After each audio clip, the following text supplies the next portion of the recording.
Hey everyone, welcome to What's Your Process? Today I am joined by Nish Patel.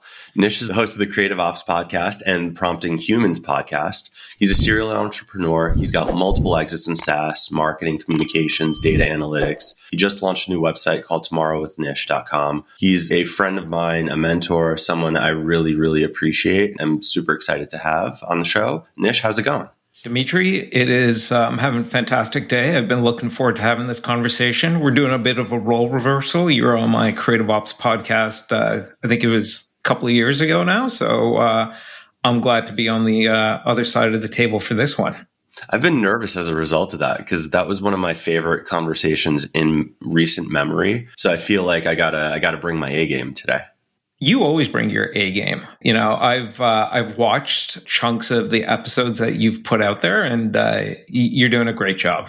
Like, fantastic work. I really appreciate that. Thank you. And I do have to thank you for something else as well, which, I think you know this, but you are one of the reasons why this show exists in the first place. You gave me the kick in the butt that I needed to actually do it. So I talked about this a little bit in the Eddie Schlainer episode because it was like a weird twofer kind of day. But you and I had a meeting at some point last August, and I was telling you about this idea, and you just looked at me. You're like, "What are you waiting for? Why don't you just do this? Just get started." And then that night, I read something in Eddie's book that was just like reinforcing of that point. So I feel like when I think back to like, not the idea, because the idea was mine. I'm going to keep that. But actually getting started and getting moving, like you are one of the main driving factors to this show existing. So I wanted to say thank you for that. Well, I think you're giving me way too much credit because ultimately, you're right. The ideas are easy. And every now and then we need a bit of a gentle nudge, but you're the one doing the work, man. You're in the arena and the audience is benefiting from the content that you're putting out there because it is valuable. I really appreciate that. Thank you. All right. So what do you say we jump into this thing? What do people need to know about you? So the number one thing that people should know about me that they don't know right off the bat, but eventually they come to learn is my physical disability is the best thing that's ever happened to me. And it is at the core of how I operate in the world today. Should I say more about that? Yeah, like I'm on the edge of my seat right now. Like that's why I was silent. So I've got this physical disability called CMT, Charcot-Marie-Tooth. It's just named after the three, I think, doctors who sort of stumbled upon it and identified it. It's a motor neurological condition. So in the Wikipedia of genetic defects, I got it when I was in my mid-30s. My mom had it. It's a pinprick. My muscles from the knees below in my hands and forearms are atrophied. That's why my hands sort of look like this. I can't straighten my fingers. I wear braces on my legs. You've seen me in person, so you know this, and I walk with a cane. So laces, buttons, stairs, as I like to say, are sort of my kryptonite, but it's inconvenient. It's not fatal. It'll get worse over time. And when I say it's the best thing that's ever happened to me, I certainly didn't feel like that when it started to set in because it was unexpected. Because it is genetic. Me and my brother and sister all got tested as kids. And those tests showed that my sister was probably going to get it. My brother and I were in the clear. Turned out the tests were incorrect. I ended up getting it. And, I went through all the things that people usually go through when they get a disability, especially later in life. And my physical abilities started to sap away. And the things I could do yesterday, I can no longer do. Pretty soon I couldn't play soccer or European football for hours on end like I used to. Couldn't even remember what it felt like to run or things like that. But it ended up becoming the best thing that ever happened to me is because I got curious about why I was so upset about losing these physical abilities. And it really was a loss of identity is what I was really experiencing. And then I got curious and I just started having conversations with myself about who was I? What was my value? Was my value defined just by my physical abilities? Or was it something greater than that? And just through that process, I got the gift of a lot of self-awareness because I really had to go inwards to understand who I was, why I was reacting the way I was reacting, and eventually get to the other side of it, to move beyond the anger and to go, this is something I can learn from, something I can grow from. And it's ended up being the best thing because of that, and because it's also taught me so much, not just about myself, but about the human condition, the world around me. And I've gotten to see the best of humanity through my disability because I fall all the time. And that used to scare me because sometimes there wasn't something I could crawl to and prop myself up and get myself back up on my feet.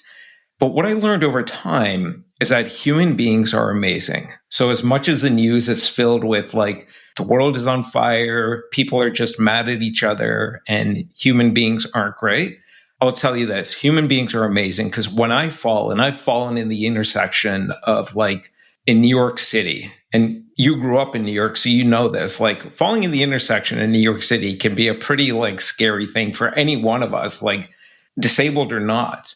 And when it happens now, I don't get worried at all because I know what's going to happen within 3 seconds. A human being, an everyday Superman, Superwoman's going to come by and help pick me up. That happens all the time. And they don't stop to ask, what country is this guy from? What's his religion? What's his sexual orientation? None of that. They're just like, human needs help. Let me pick them up. So I've seen the best of humanity, like constantly. And people ask me, they're like, what if you could get a magic pill and your disability goes away and tomorrow you could run again and go and play soccer? My question in response to that, to the person offering the pill, would be, do I still get to be the person I've grown into because of the disability? And if the answer was no, then I would say, thank you, but I can't take the pill because this truly has been the best thing that's happened to me because it's allowed me to become the person that I am today. That's amazing. And as someone who's also fallen an intersection in New York City without a disability, I'm right there with you. It is scary. It's fun. Like you were talking about it, and I'm a big Spider-Man fan, grew up a huge Spider-Man fan. And the more recent like Spider-Verse films, there's a scene where like literally Miles Morales, he falls in an intersection. New Yorkers kind of just walk past him and walk over him. And yeah. He has this great line of thanks, New York. And I love that, that's just something that happens in a cartoon. That's something that's played for comedic value. But the reality is that people will always step up. People will always help when given an opportunity to. And I love that you've taken this condition, which many would perceive and receive poorly, and use that as a way to become introspective, to gain that self-awareness, and to see now as a gift. Because I know what we're about to talk about. I know how this is all connected, and I'm excited for people to hear about it. But like that perspective is just so powerful and so important and so impactful. And I didn't know about it when we first met. I didn't know about it for the first couple of times we met. And then I was like, oh, wow, you know what? This makes so much more sense in a way, because I don't know. I guess where I'm going with this, or what I'm trying to say, is like you're an introspective person. You're an interesting person. You ask great questions, and that is just beautiful. And I don't know that I've encountered as many people who are as thoughtful as you. And it's weird to be grateful or think about it as like, I'm glad you're disabled as well, because I think this person that I now have gotten to know is really amazing as a result of it. I'm sure you were great before then too, but like, that's a really interesting comment. That might be a good soundbite for when you promote the episode. I'm glad you're disabled too, and just leave it at that and put it out there. That's definitely going to get some attention. No, I wasn't the same person. If you'd met me when I was in my 20s, early 30s before the disability, quite frankly, I didn't like myself all that much. I wasn't like a cruel person, but I think the person I am today was in there, but I needed the disability. I needed the challenge to sculpt myself into who I could become. And one of my metaphors for life is that old Michelangelo story where somebody asked him, how do you make these beautiful sculptures out of these hunks of marble? And he said, the sculpture was already in there. I just had to chisel away the excess rubble. And I think challenges in life, if you decide to accept them, are chisels that allow you to sculpt yourself into who you can be. And I think that is something I always keep in mind. And people always comment and go, like to the point you're making that you didn't know when we first started speaking, people after they find out will often come back and say, you make a lot more sense to me now in terms of the way you are and what I feel when I speak with you, when we have a conversation, or when I see you having a conversation with others. And again, that's one of the reasons why it is the best thing that's ever happened to me. And I'm grateful for it.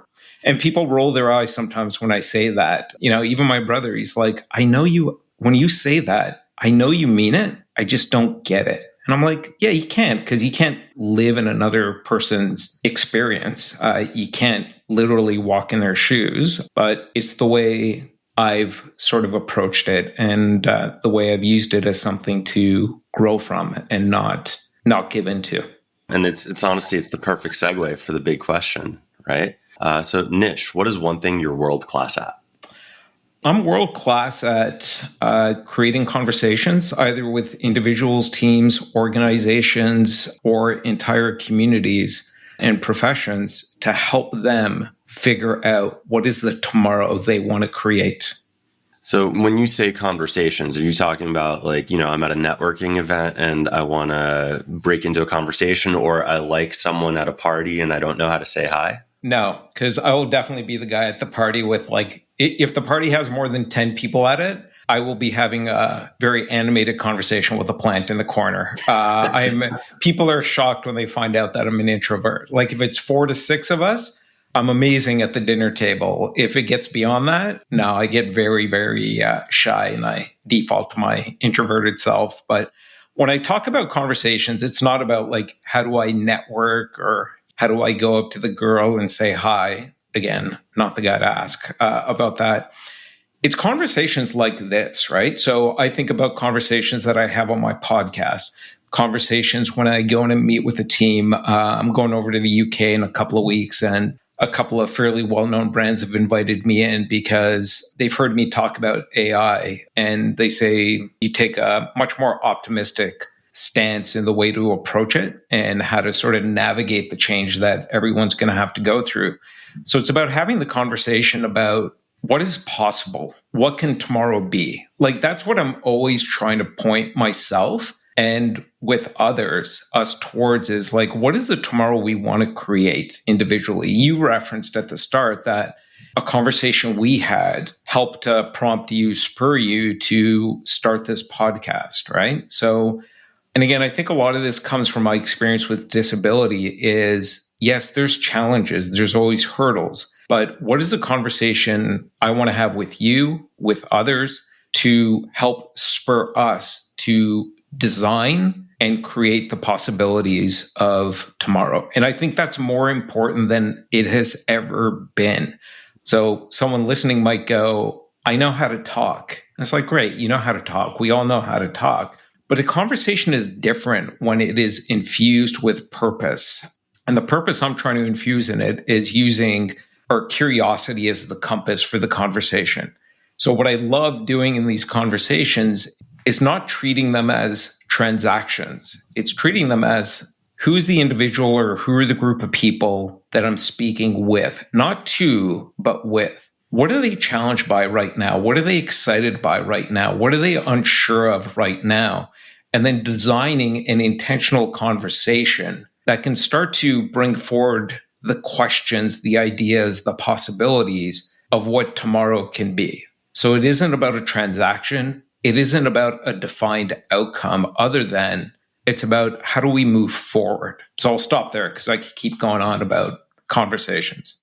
Well, it's fascinating. And I love the clarification, right? Because when you think about creating conversations, it's just like, I think about my wife. My wife can literally talk to anybody about anything at any time of day. Like, it's honestly, it's still one of those things that, like, 13 years later, 14 years later, whatever it is, like, when I see it in action, I'm just like, who is this person and how does she do this? Whereas for me, it's like, going up to anyone and saying hello is still one of the most stressful things that can possibly happen. So I love the clarification around what you mean by creating conversations, and like this idea of like designing the possibility for tomorrow is fascinating because, tomorrow can be anything. There's a lot of opportunity in tomorrow. And everyone's version of tomorrow is probably slightly different or very different, frankly. And it makes me wonder, essentially, like what you're talking about, it's a little bit of curation. It's a little bit of like homework and research. It's a little bit of, it's a lot of curiosity, frankly, right?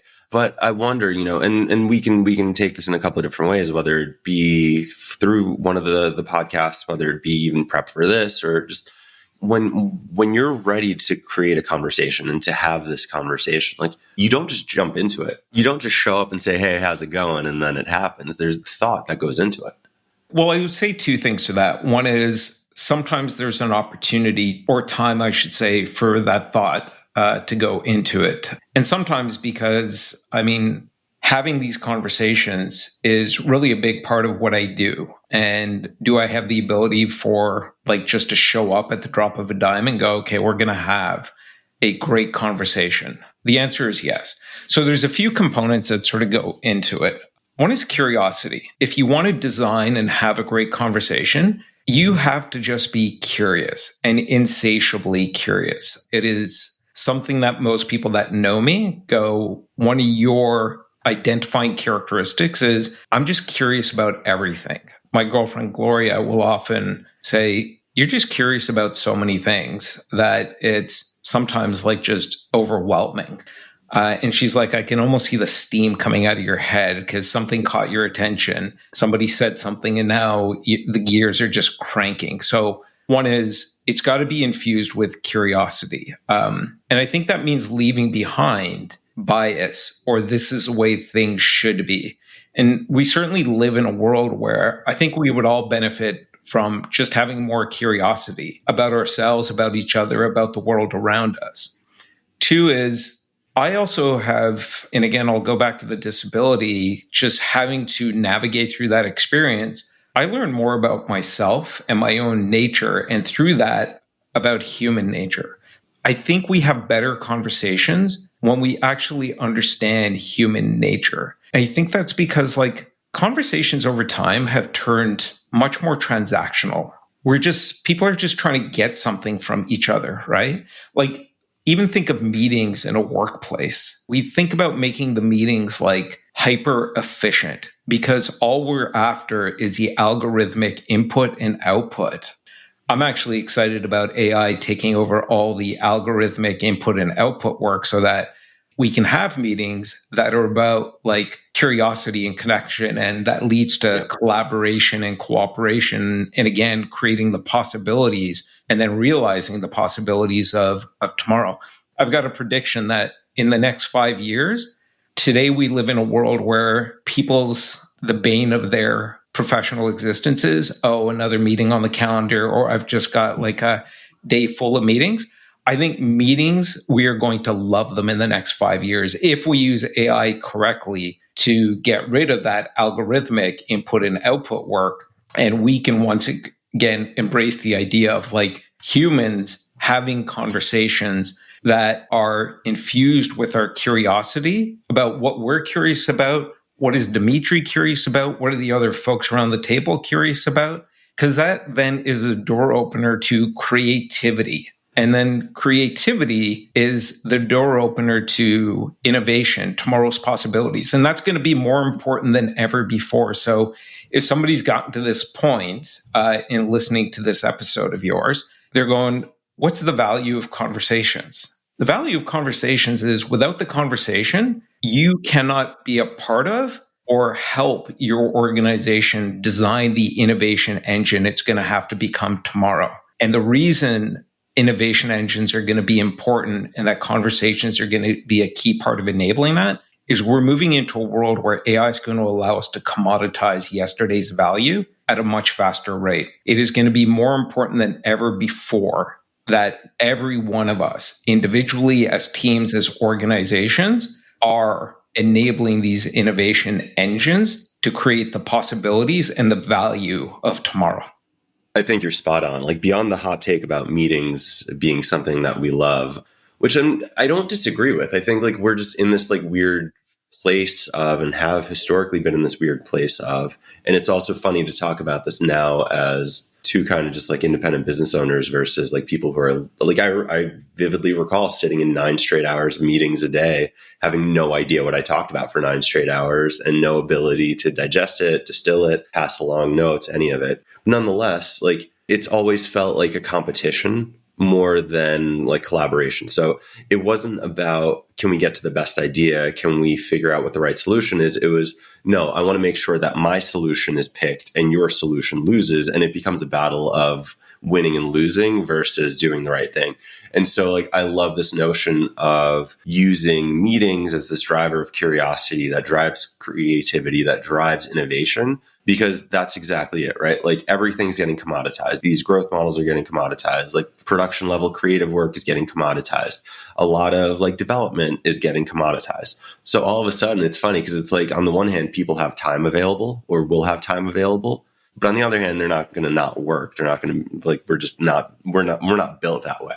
So it's like, how do you use that free time to then compound what's going on and make it better and make it stronger and make it more differentiated and make it more interesting? And like, I think you're right in that it's curiosity that's going to drive that, because it's going to be like, now that I have time to think about that thing that I've always wanted to think about, I'm going to think about it. And then I'm going to ask the person that's sitting next to me what they think about it. And that's going to lead to a conversation with a person in this other department. And all of a sudden, like you start getting this cross-functional just magic that personally I'm really excited about. And like the idea that it starts with a conversation is really, really cool.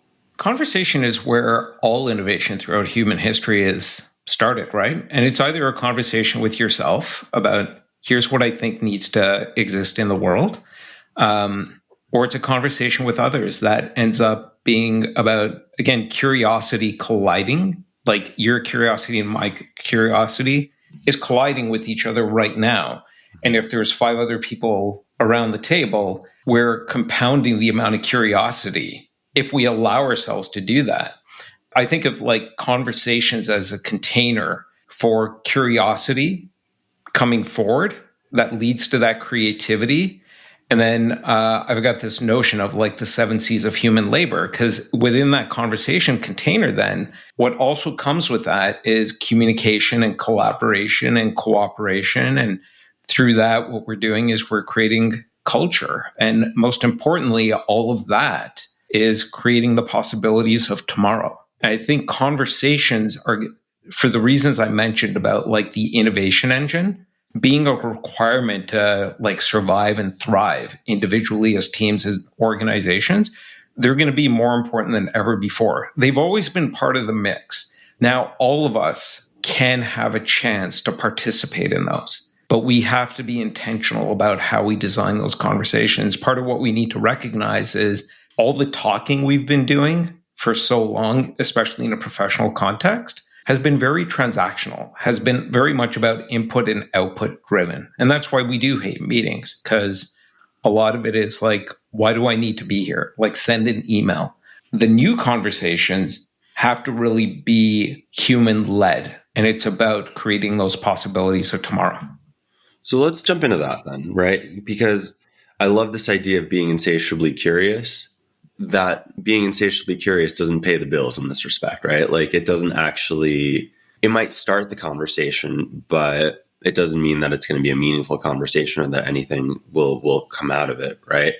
So in this pursuit or this possibility for tomorrow, if we think about the process, think about where it starts. It's that curiosity. What's next? What's step 2? Let me make sure I'm understanding your question correctly. So we got together for a conversation. We're allowing our curiosity to flow. We've got ideas colliding with each other. What's next is a creativity of like thinking through which one of these ideas would actually have value out in the world. Which one of these ideas are we in a position to actually act on, to make real out in the world?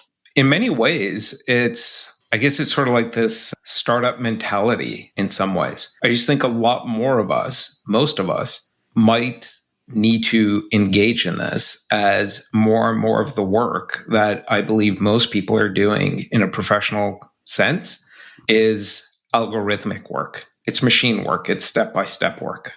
It's like, this is like one of the later episodes in the season. Now I'm like rethinking this whole thing. It's like, am I doing this algorithmically? I'm looking for 1, 2, 3, 4.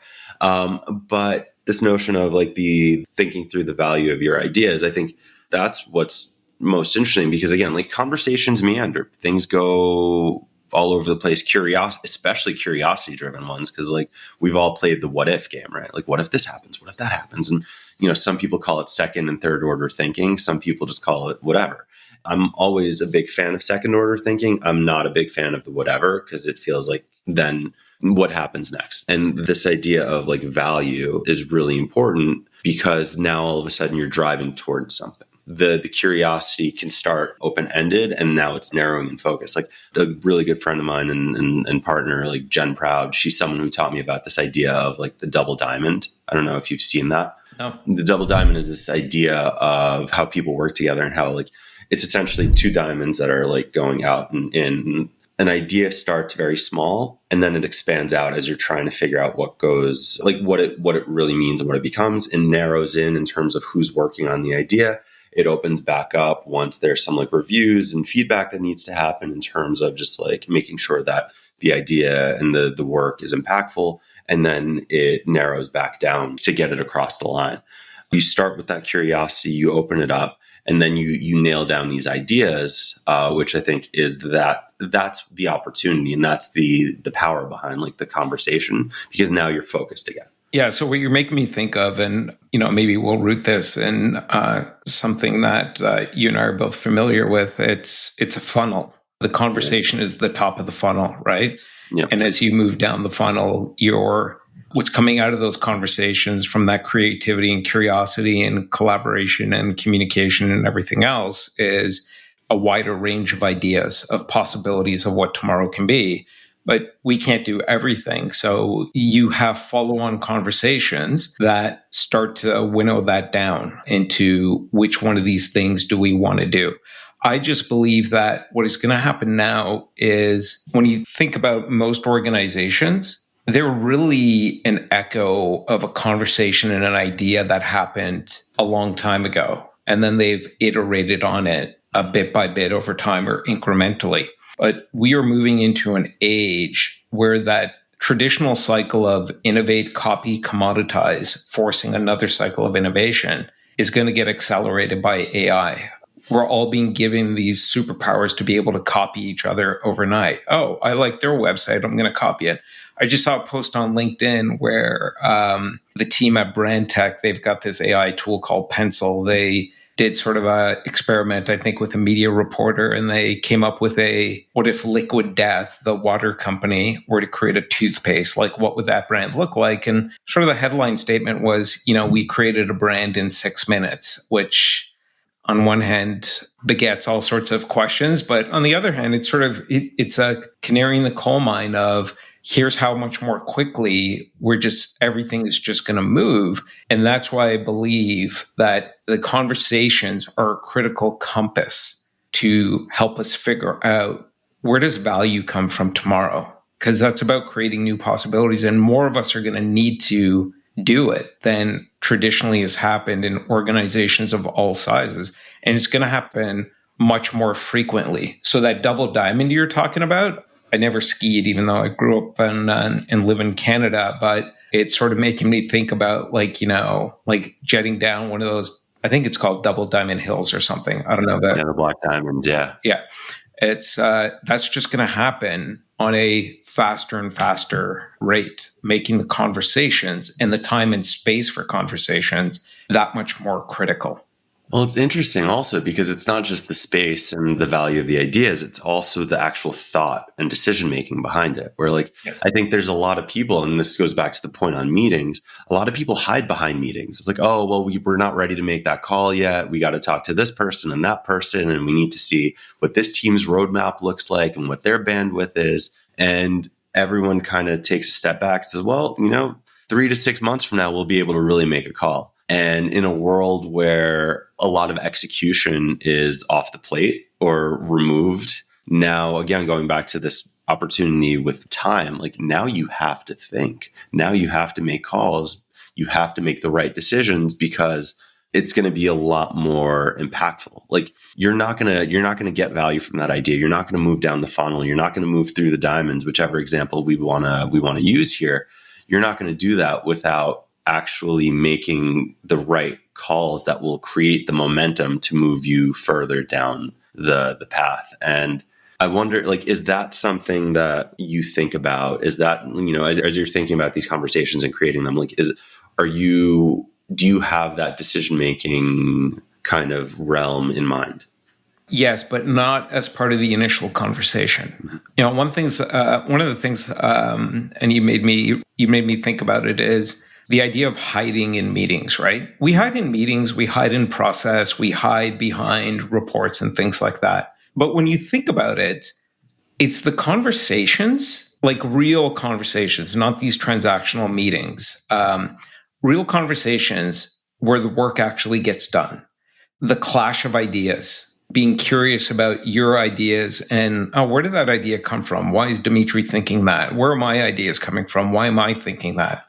The clash of ideas and dealing with the discomfort of that, the ambiguity of it. Because as humans, especially in these sort of algorithmic organizations, we're always striving for certainty. And I believe certainty is an illusion. Uncertainty is the default.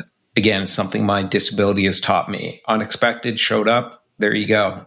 Life is uncertain. But we hide in meetings, we hide in process, we hide behind reports.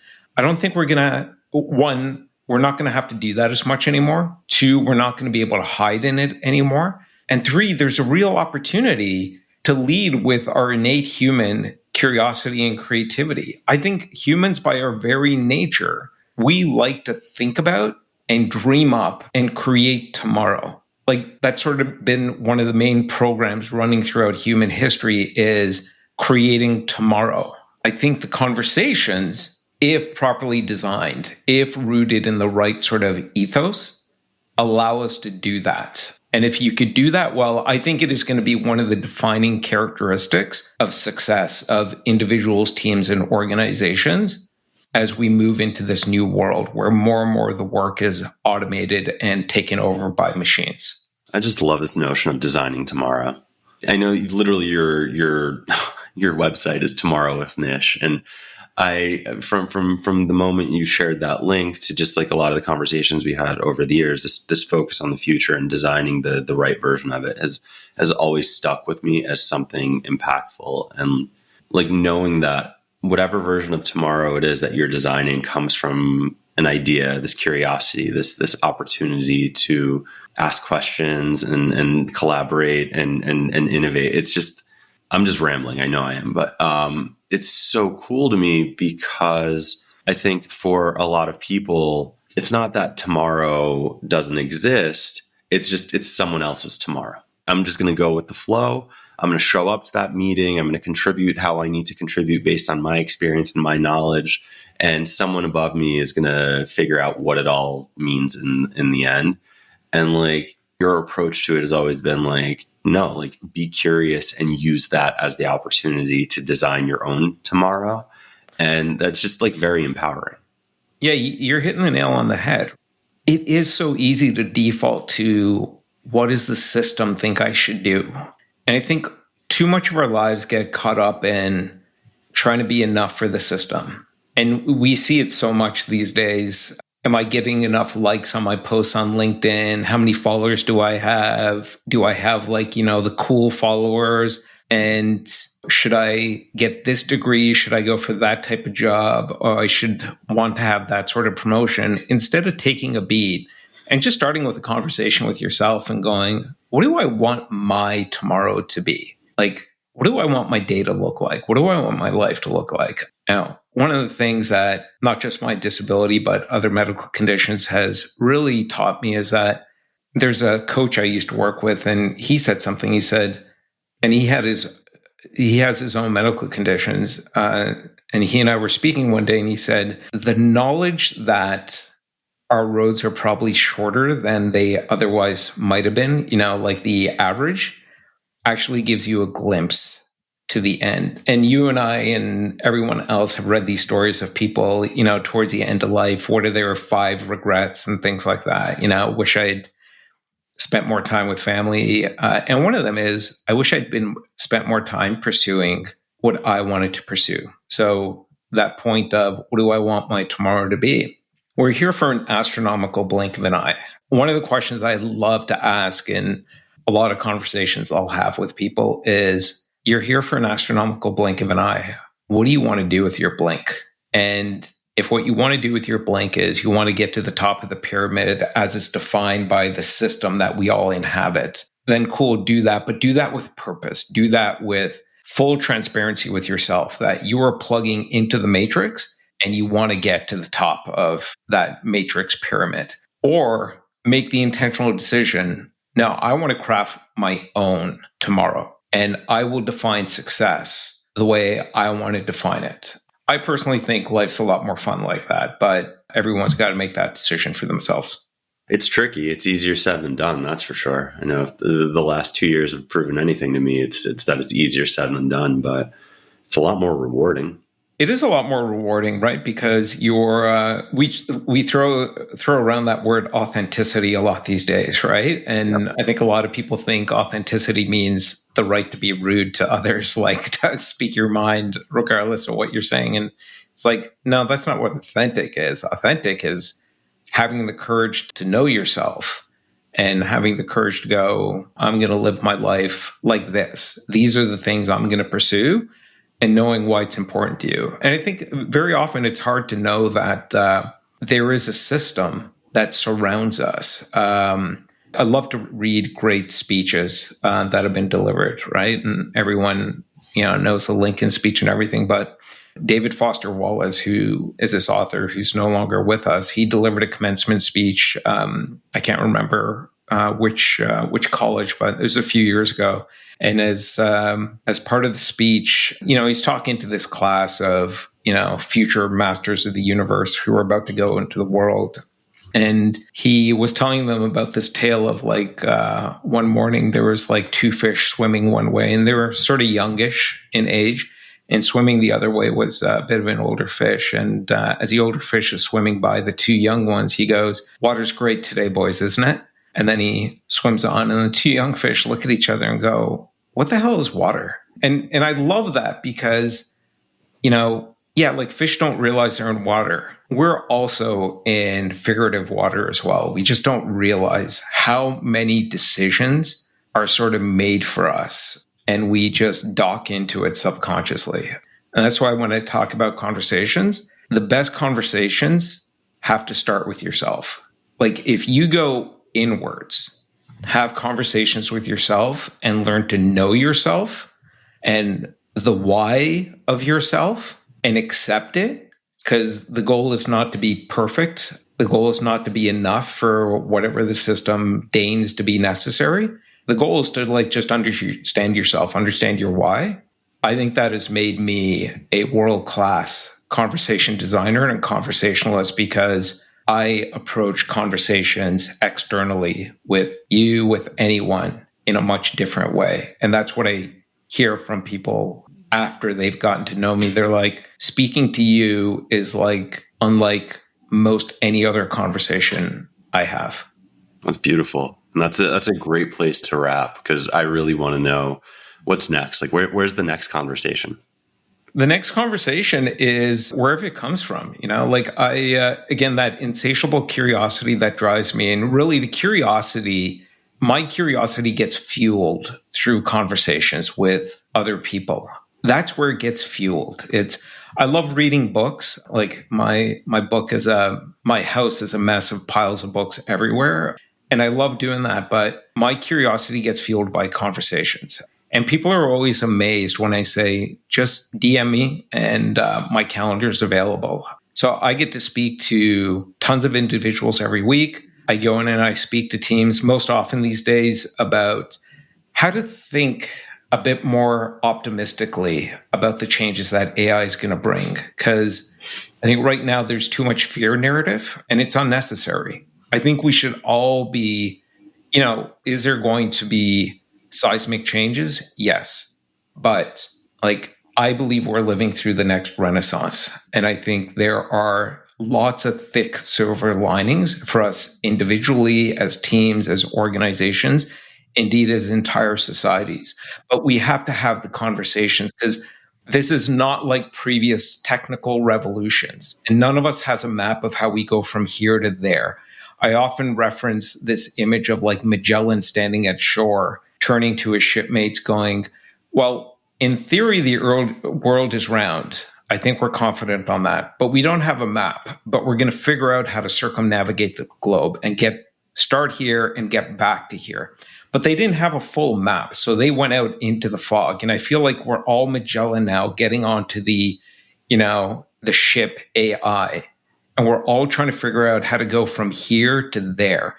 And it's through the conversations that we will start to understand the terrain, start to chart the map. And through the conversations, by leading with curiosity and then activating creativity and communication and collaboration, that will create those lighthouses of understanding. And through that, collectively, we will figure out how to go from here to there. And that's what I'm most excited about. And those are the conversations that I'm having more and more of these days. Thank you, Nish. This was incredible. For everyone checking this out, if you want to get on board the Good Ship AI with Nish and myself, make sure you subscribe and listen to the Creative Ops podcast. Make sure you subscribe and listen to the Prompting Humans podcast. Check out tomorrowwithnish.com. Make sure you give him a follow on LinkedIn. His content is fantastic there as well. Nish, thank you so much. This has been incredible. And I'm feeling motivated myself right now and ready to go start a conversation with someone. Awesome. Well, then my mission was accomplished today, Dimitri. Thanks so much for this. Thank you. I'll see you.